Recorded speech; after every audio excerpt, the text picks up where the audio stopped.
Against your neighbor, you sow the seed that you reap in time and eternity. When you stole money that is not your own, you sow the seed. When you step into somebody's home, push out the woman, marry the man, the man. All right? The woman doesn't deserve the man. You deserve the man more than the woman. You sow seeds that will generate for you harvest in time and in eternity. When you fail the student because she refused to compromise and give you bribe or sleep with you, and you fail them in exam, as if they send them to school for you to destroy their lives, you sow the seed that you are going to reap in time and eternity. When you carry petrol and mix it with kerosene or something in order to increase the profit, you sow the seed that you will reap in time and eternity. When you carry flour that they used to bake and you mix it with cassava to increase its volume, you sow the seed that you reap in time and eternity. When you increase, you reduce your age in order to get job, you sow the seed that you reap in time and in eternity. When you lied so you can get visa, you sowed a seed. Are you hearing what I'm saying here today? People are busy sowing seeds on a daily basis. When you lie against your neighbor at the place of work so you can get favor, you sow the seed so that the person can reduce and you can increase. You sow the seed. When they sent you to buy something for your organization and you increase the price so that you and the seller can share the difference, you sow the seed that your children may not recover from.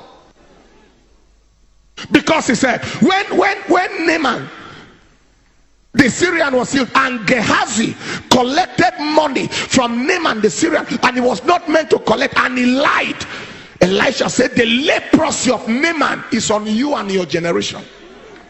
There are people who do things today and implicate their children, even children yet unborn. You sow a seed. When you collect bribe to pervert justice, you sow a seed. A seed that you reap in time and eternity. Am I communicating? Take your seed. Beware how you live, because your living is your seeding. Living is seeding. I think it was in my 5th year in medical school. We're doing word round. I think I can remember the word 15, where I met a young man. This young man had 3 major conditions, and each of them could lead to a person's death. He had number 1, chronic liver disease of alcoholic origin. Number 2, he had constrictive pericarditis, which was also traceable to alcoholism. And number 3, he had pulmonary tuberculosis, all traceable to alcoholism. The young man was 19 years old. 19. He was in Polytechnic. When I spoke with him, he told me he had lived recklessly in a hurry. He could drink 19 bottles of alcohol in one sitting. His living was his seeding, and his multiple organ affliction was his harvest. The liver was affected, major organ. The lung was affected, major organ. The heart was affected, major organ. It was his harvest. I looked at him. I led him to Christ. I said, you wasted your life in a hurry. At a young age, you just finished yourself. But I led him to Christ. And I traveled. On my return back, I was told that he was taken to the theater because the heart was so bad. The professor of surgery wanted to do a surgery on him and strip. The pericardium is the outer bag, outer covering of the heart.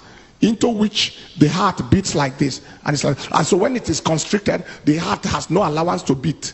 All right. So the professor was trying to strip that outer covering in the surgery, and then he died on operation table.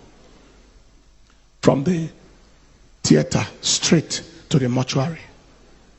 Having lived in a hurry, he sowed seeds that produced negative harvest. I felt so terrible when I returned back and I was told he died on the table. But I was only consoled a little bit that at least he gave his life to Christ at the dying moment. But he cut short his potential. Everything that could have become of him in this world perished. Any life he was meant to touch vanished. Whatever he was meant to amount to ended abruptly at the frequency of sowing negative seeds that produce negative harvest. Life is a seed. Every time you do something good, you have sown a good seed. Every time you put a smile on somebody's face, you sown a seed that can affect you and affect your children.